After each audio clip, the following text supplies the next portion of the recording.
called the National Center and Caucus for Black Aging. We help the most in need folks over 55 find jobs. My title is job developer, but I wasn't always a job developer. And I want to tell a personal story that tells you why I'm going to say what I'm going to say. Whether you disagree with it or not, I don't care. It's my life. My life has told the truth. Amen. So the first thing I want to say, there's no such thing as a throwaway person. I don't care what age you are. Everybody keeps on saying, right? Everybody keeps on saying, we don't know when we're going to depart here. We don't know how long we're going to live. Well, let me tell you, when I was growing up, baseball was king, okay? And my favorite player, of course, was Willie Mays, and the enemy was Mickey Mantle. Okay. And I remember Mickey Mantle, back when he had his problems, he said, if I'd known I was going to live this long, I would have took better care of myself. All right? So I live, we all, I don't know about you, but you know, I have sinned. I need a lot to be forgiven for. Well, let me tell you, let's talk about education. Let's talk about personal rich dad, poor dad. Okay. In my family, I was the product of a mother who got 2 master's degrees in education. Okay? And I was her oldest child. I was born in the 50s in segregation. So you know, as her oldest black boy, I was reading early. That's right. Okay? And my mother said to me, I was 5 years old, I remember this, bless her heart. She said, you have a choice. If you stay in this house, you're either going to be a doctor or a lawyer. Now, she was around Jews in the educational system in New Jersey. And I said, okay. I mean, because my mother was, you know, there was no no's. It was her rules in her house. Yeah. And my father's rule is don't make your mother mad. That was his rule. Okay? So that's good. So I had no choice. So naturally, my mother, who had 2 master's degrees, as I said, and my uncle, who didn't get past the 8th grade. Okay? And he became president of the NAACP in Linden, New Jersey, and they wanted to desegregate the schools. And of course, because my uncle and mother were prominent, she decided she wanted to send me to private school, which I did go to private school. And I went to private school, and it was a culture shock because where I was, it was clear to me, however hard I worked, because I started reading early. My mother was a teacher. I always was in the library. It was a culture shock because I was no longer the smartest person around anymore. And that was and then the other culture shock was these people were talking about all kinds of other things that I knew about, but I didn't see. The first speech I gave, everybody was talking about, give a speech on your hero. Okay, so people were talking about Beethoven, all these people. This is 7th grade now, and the best I could do is Jim Brown. Okay, best I could do is Jim Brown. Okay, so that's why I gave my speech. A good speech, but it was Jim Brown. Okay, so now I'm sitting in 8th grade, sitting in class, and we're reading a book called The Rise of Christian Europe by a man called Hugh Trevor Roper. Now, you may not know who he is, he's a famous historian, but Hugh Trevor Roper was the man who was tricked about the Hitler diaries. They went to him to confirm the Hitler diaries. Remember about 20, 30 years ago? So he wrote this book called The Rise of Christian Europe. And then the introduction to that book, he said, we study Europe because Europe is the mother of civilization. We ignore Africa because Africa contributed nothing to human civilization. Boom. Hand up in the class. This was a seminal moment. Yeah. Hand up. Man's name was Mr. Fayan. He was my teacher. I said, Mr. Fayan, what about the Egyptians? Okay. What about the Egyptians? Because the other part of my family, in 1959, my mother was the oldest well, her parents had 2 sets. You know, there was a set, and then there was 15 years, and then another set. So my mother was the oldest of the first set. Okay. I mean, the second set. She was the oldest girl. And her 2 sisters became members of the Nation of Islam in 1959. So I listened for about 12 years to them trying to convert my mother to, she never left Jesus. And it was interesting to hear them try. to get her. But I heard a lot of things in all those discussions. So I knew about some history and heard some things, okay? So now when I said, what about the Egyptians? He said the Egyptians were white. I said, no, they weren't. He said, this is what he said. He didn't say, he said, Mr. White, write a paper about it. Now, why did he do that? Why did he say write a paper about it? So that led me to Black history. And so, since I had gotten the mandate early on, I took my mother's doctor lawyer. Well, became lawyer after 8th grade biology because I couldn't cut up anything. And I was pretty good at lying, so I became a lawyer. Now, that journey took me, of course, I made my mother proud. I went to Cornell University. I went to University of Pennsylvania Law School. I went to Wharton Graduate School. And the high point of, wait a second, this is education. I'm telling you about the uselessness of education. That's the whole point. I don't mention my education to tell you. I'm telling you about the uselessness of education. Because all education is autodidactic. That is self-taught. Yes, sir. You don't learn anything in any school. You don't learn a thing in the school, in any classroom, you learn nothing. What you learn is what you learn on your own, self-taught. So I was always interested in Black, and I had to relate everything back to Black history some kind of way. So, to move forward, after going to these magnificent schools, the problem was I thought I was smarter than I really was. That was the real problem. Because I had these degrees said, I know something. That's what they said. They said, I knew. Yes. So, what happens when you already know everything? You don't listen. You don't listen. And then if you listen, you don't listen to everybody, because the Bible says everybody can teach you something if you listen. But that wasn't what I thought. So, naturally, as a result of this, I made numerous mistakes. And I had decided, okay, I'm going to be a lawyer, but I knew I wasn't going to spend 7 years in nobody's law firm. I wasn't going to go to the DA's office and put anybody in jail. I wasn't going to go to the public defender's office and just work myself to death. I was going to become an entrepreneur. I was going to start some businesses, so start off with the law. Now, I thought I knew. The problem is, one lesson that we should all learn is that you are never too old to learn. That's right. Okay? That's right. And I finished with honors at Cornell, and my major was economics. My minor was Black history, or African studies. And, you know, the question I never asked myself, why is this guy teaching economics? How much money did he make? Because I went for entrepreneurial reasons. And then when I was at Wharton, how much money had these professors who were teaching entrepreneurship? Because I was, you know, Wharton, everybody majored in finance at Wharton. I majored in entrepreneurial management, okay? And I'm very happy. But one thing, the other part of the story I want to tell you is that I got a chance to go to South Africa in 1996. Stayed there 5 years. I came there with no money. In the middle of that time, I had accumulated a lot of money. And the reason was because I was the first independent Black diamond miner, diamond merchant, and diamond cutter in South Africa. All right. Wait a second, this story goes on. You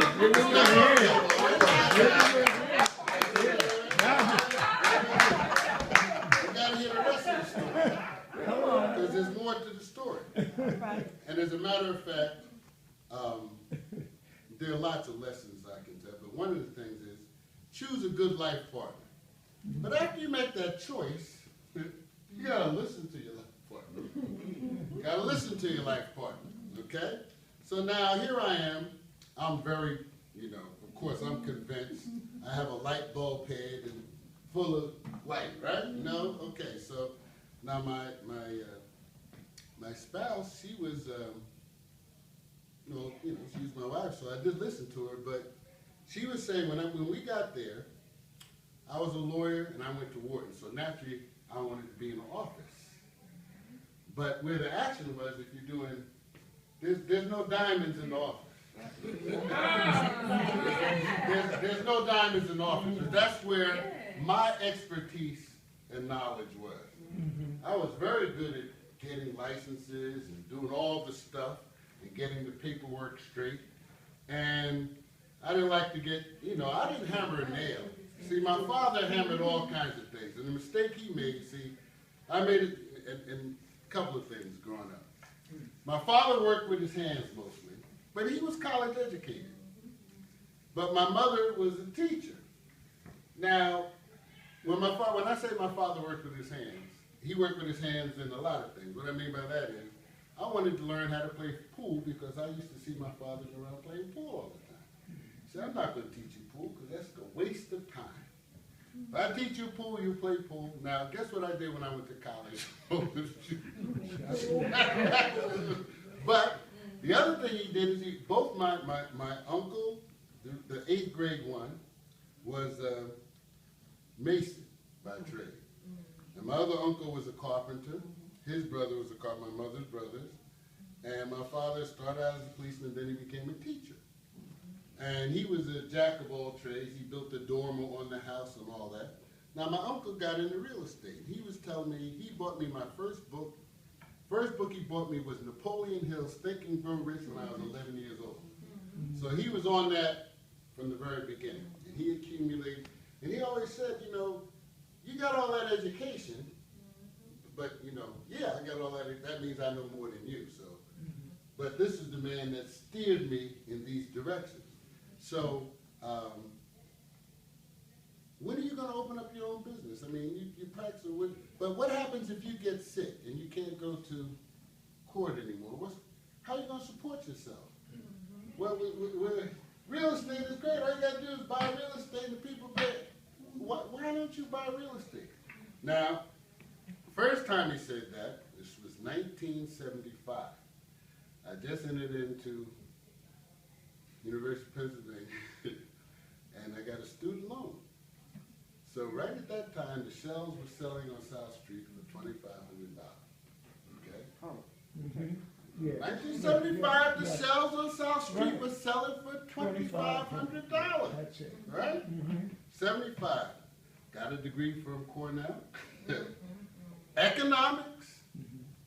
Starting out in law school. $2,500 I got in a student loan. Now, I didn't need the whole 25. I really didn't. But I got, in those days, they were giving out student loans, and we were taking them. Okay. Right? So, what did I do with that $2,500? I bought a blue Volkswagen Beetle. Instead of that shell on South Street. Okay, that's what I did. Don't tell it. Now that shell on South Street, last time I looked, was $400,000. And that was years ago. Okay? That blue Beetle is gone with the wind. Gone with the wind. Where was that financial, economic education then? And there were other instances. So let me get back to my wife. So I'm sitting at the office, and in the morning I go to the mine, and then I go to the office, and I go back to the mine.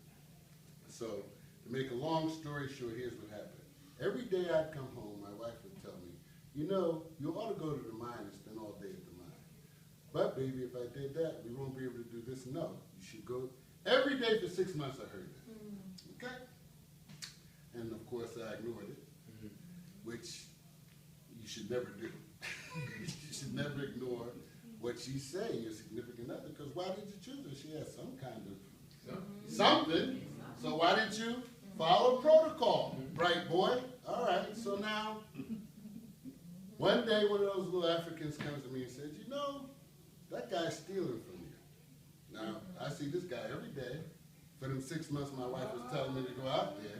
He ain't said nothing. Nobody else is saying anything. Every time I'm nothing, okay? So after he tells me that, and then I know what I'm going to hear when I come home. So I decided, well, maybe I better go out there and confront this guy. I do. He's not there. I confront him, and I fire him. So the next part of the story, the part of the story I want you to hear was, after I kicked him off, and he hadn't found anything in 6 months, in 1 week we found something. So when we went to find it, we sold it with the license. You have to have a license to sell. And so the guy, I had never seen this man, because remember now, I'm at the office, hadn't been at the mine, hadn't sold anything, right? So this man says to me, who I'd never seen in my life, he says, "You have a great mind there, don't you?" I don't know.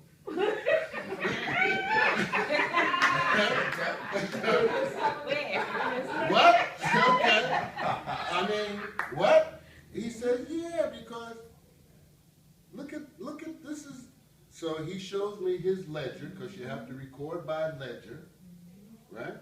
You have to record by ledger everything that was done under the mine, okay? And the thing was, my part. Now remember, this is one guy, and you go. What happened was we found it. We found the stone. It's a nice stone. The stone, we sold it for $60,000 US, 20-carat stone. The lowest price when we went around was $30,000, highest was $60,000, so nobody was there. But the point when I took to this guy, he said $60,000. Now this is one man, $60,000. He showed me a ledger where my white partner, had sold $700,000 in that 6 months to him. Now I had to go home. Now this is the problem. I had to go home. It wasn't good news that we had just sold what we had sold. It's that she was right. Okay? So now, and things went on. So it was a good idea, but arrogance kept me from being successful. And it was a great idea. Now, I often thought, what could I have done differently besides listen to her? I mean, because, that's one dynamic. Because I had all this education, all this knowledge. Why was I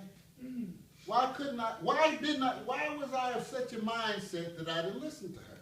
So now, I said, well, and the other thing was, they told me I was the first. All the people I was around, I mean, we were able to make strides. We used to hear stories about these black Americans, and we were trying to meet them. Come to find out, these were magnified stories about us. Because we were trying to find, we were trying to find a black American that had hired 300 people. He had hired 300 people who got millions of dollars worth of equipment and all this. I said, well, yeah, don't you know him? No, but it was us that they were talking about. We only hired 30 people, not 300, but you know how the story keeps on going. So, what could I have done differently? What should I have studied? Or what could I have done differently? And so I started doing some research in African American entrepreneurship. And that's what I want to close with, because I don't want to take up too much time. But here's the thing. I didn't know. Everybody heard of the 49er Gold Rush. You know what the 49er Gold Rush was, right? In 1849, they went to California. But did you know that the majority of the gold in the gold rush was on the land of a man named William Leadersdorf, a black man? Oh, boy. Okay, now let me tell you his story. And if I had known his story, I would have been less arrogant. Now, maybe I wouldn't have listened, but I would have been out there. Because here's a man who died at 35 years old, okay, in 1848. And he had dinner with a guy whose name you've heard. Because the first time I heard this name was in a Johnny Cash song, Folsom. And of course, Folsom stayed in prison. Okay. Well, Folsom got his wealth from William Leadersdorf. Long story, but let me just summarize it. William Leadersdorf had dinner with Folsom and died the next day of pneumonia. Shut up. Oh, yes. Died the next day of pneumonia, and his estate was in probate for 15 years, and Folsom ultimately got control over William Leadersdorf's land. The first true millionaire in dollars in America. He's also the first treasurer of the city of San Francisco, first in history, and he was the first head of the school board in San Francisco, California. And he had accumulated a fortune. Now, here's what he did. See, he was smart. Now, in that time, when he moved to, first of all, he's from New Orleans, okay? Now, I was shocked, quite frankly, in reading about Williams Leadersdorf, because I actually remember I almost came to blows in college with a white guy that told me, you know, you black people held each other in slavery too. They were black slave masters. I almost came to blows with this guy until, guess what? He was right. He was right. He was right. So anyhow, in Louisiana and South Carolina, but all through, I didn't even know that there were free blacks that lived openly in the South as free blacks. Not only did they host, but they were involved in business. Now, it's no honor to hold slaves, but they were rich people advancing. There are lots of ways to react to oppression, and all of them isn't to just give in. So we have a very complicated history, the history of entrepreneurship. So the next thing I want to tell you, so read about Williams Leadersdorf, because well, let me tell you the slick thing he did. There are two genius things that people did. So one genius thing they did, illegal for a black man to own land, because he started in the shipping business and went to California. And he bought the land, but he was doing the shipping and all those other things before the gold rush came. He found gold on his land. He was dead about a month later after having dinner with Folsom. Folsom got control of his estate. If you read it, it says he died of pneumonia. How do you die of pneumonia from eating something? But that's another story. But here's what he did. When they wouldn't let him own land in California because he was a black man, you know what he did? He went to Mexico, became a Mexican citizen. And that's how he circumvented the law. Now, my favorite slick story about black entrepreneurs is a man named Robert Gordon. I have to tell you, this is my favorite entrepreneurial story of all time. Robert Gordon was a slave in Virginia. And Robert Gordon worked for a guy that had coal mines.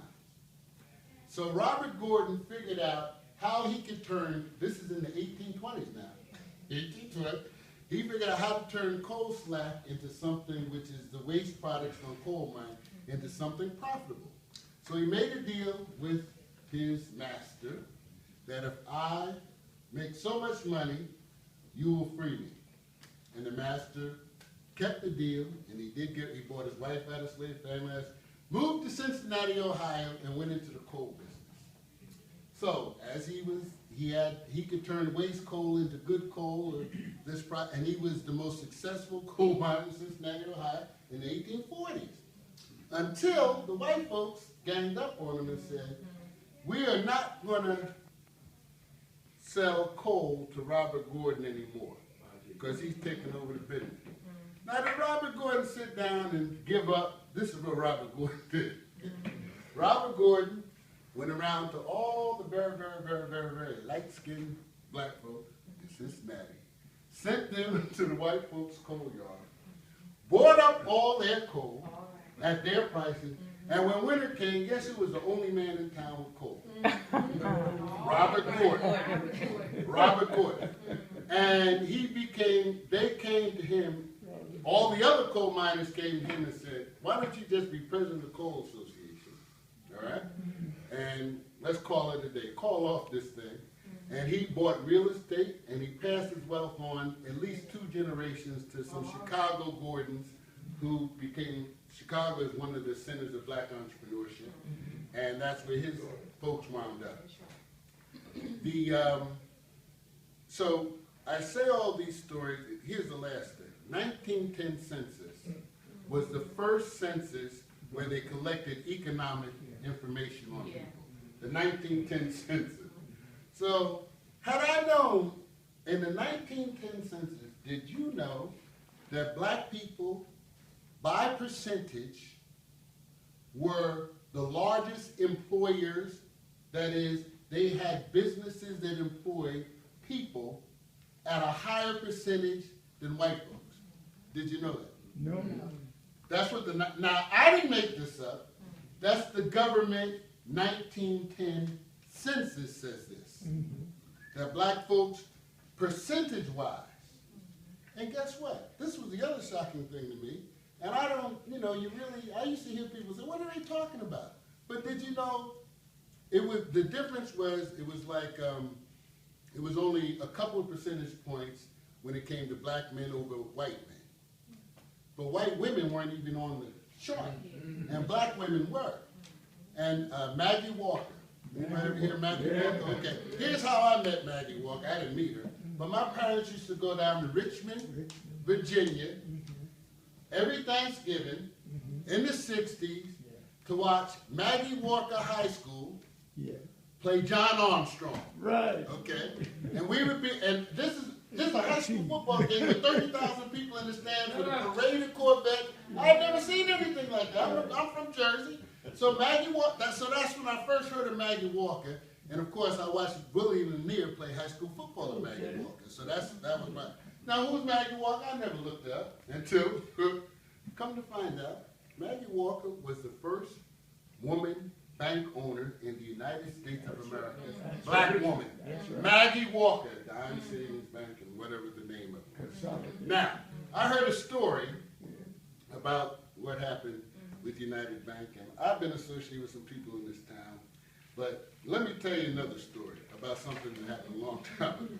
I didn't want to talk about insurance company, North Carolina Mutual. Y'all need to read that story. But here's another thing we need to really understand, because there's two sides to the story. Let me tell you one thing. That bank in Richmond you talking about closed down. Black student support. Okay. Now, I want to address all these issues because I wrote an article, Why Do Black People Boycott? It was, Do Black People Boycott Black Business? Pastor Irvin and I have interesting discussions all the time. But do black people boycott black businesses? Yeah. If you say yes, we have to look at it closely and see what is actually being boycotted. Y'all ain't boycotting no barbershops. That's right. Not boycotting barbershops. But that's another story. That's another story, and we will get to it hopefully because I'm coming back, Pastor. Amen. Amen. But Maggie Walker, so the thing, if I want to leave with one message, this thing about money management, everybody's an entrepreneur. God gave you a certain amount of time to be on earth. And you sell your time when you work for somebody else.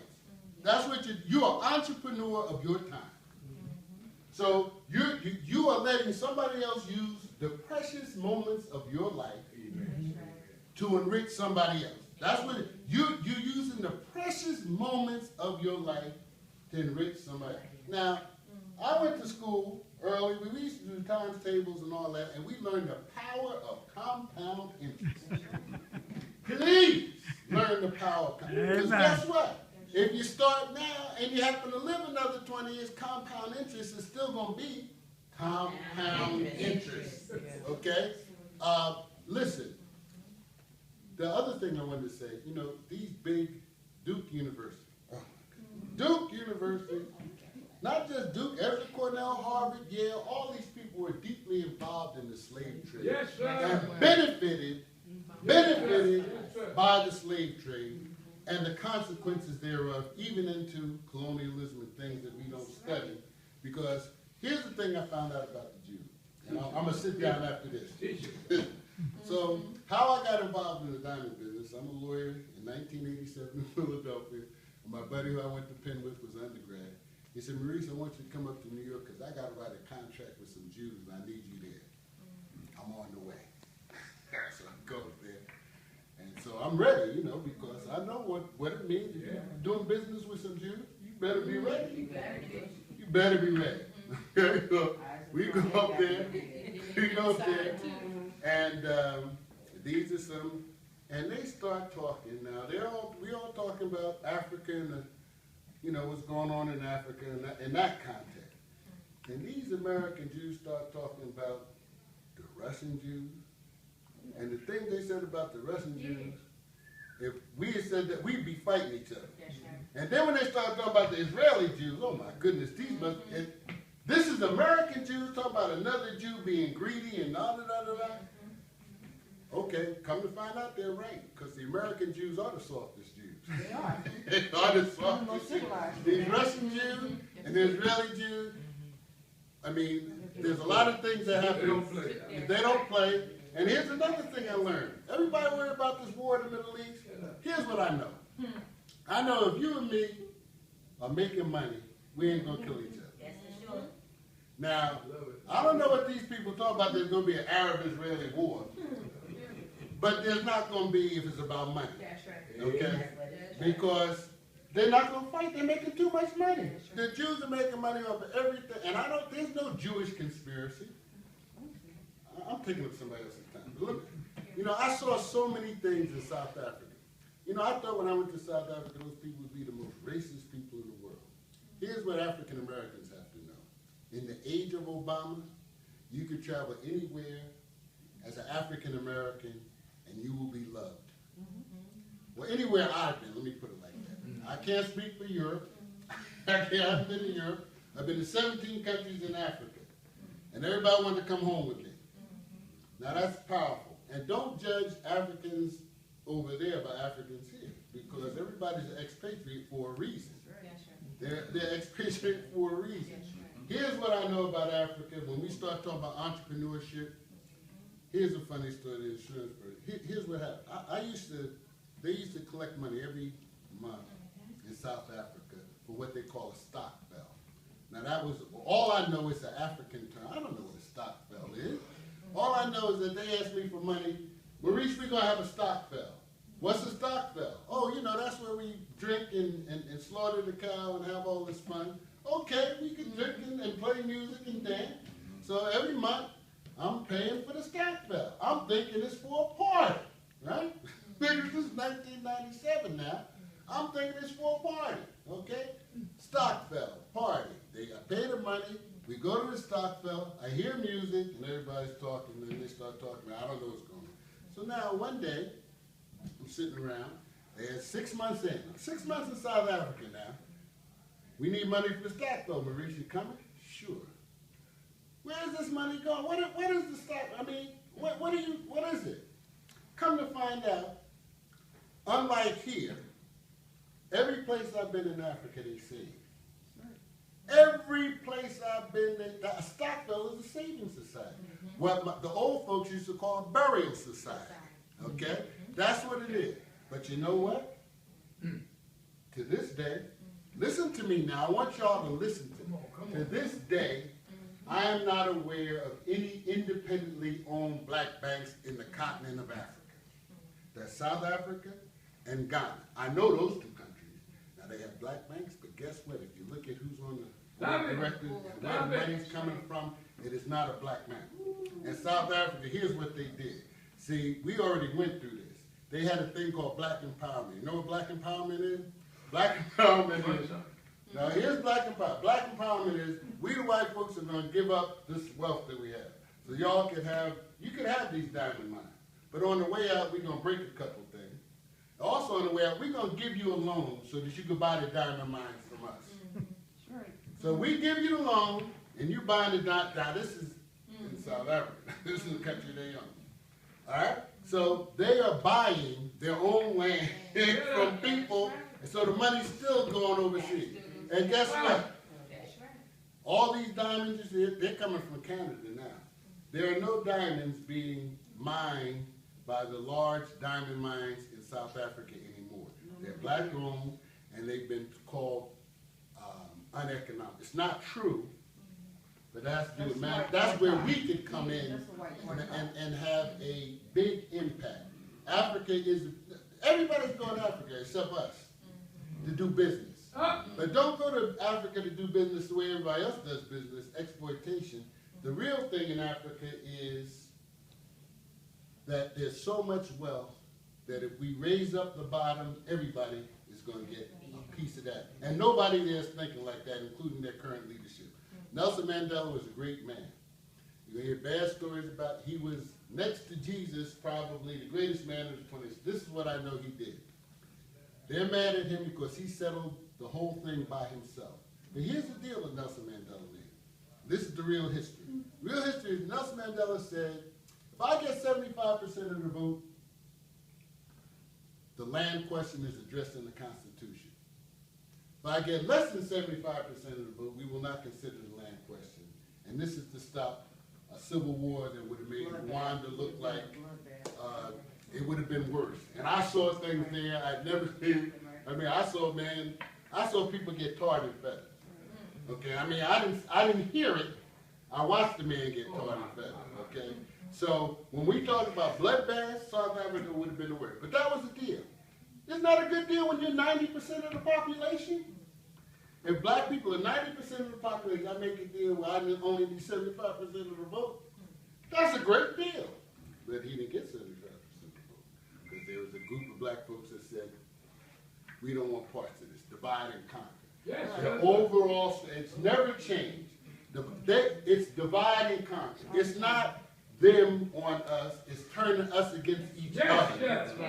And that's the strategy we have to overcome. So I want to close by saying thank you. Thank you. You are not a throwaway person. You're never too old. Nelson Mandela was more than 10 years older than me when he came out of jail. And he left a legacy of peace and a nation that was brought up in war. Okay? So there's an opportunity, no matter, and here's the other thing. What did y'all expect Obama to be able to do? Did you think that because we elected a black man, that that Jesus would come then? No, that's not the way it was. He was elected on the basis become. Listen, how can you credit? Well, he didn't do enough for black. Wait.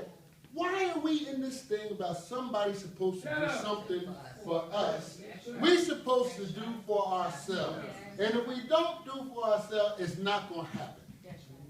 Now, as far as I'm concerned, he's a great president. I mean, objectively, aside from the fact that he's a black man, he's a great president because he faced some problems, and a whole lot of people didn't get jacked up as a result of it. And if other people have been in office, it got real bad. Okay? And if you really don't know how good he is, travel overseas and see what the rest of the world, not the government, the people think about Obama and why you need to be over there taking advantage of Obama. Because this is the age of Obama. We need to be international. We need our own institution. I don't care. Listen, if you got a black bank, support it. Support it. Support it.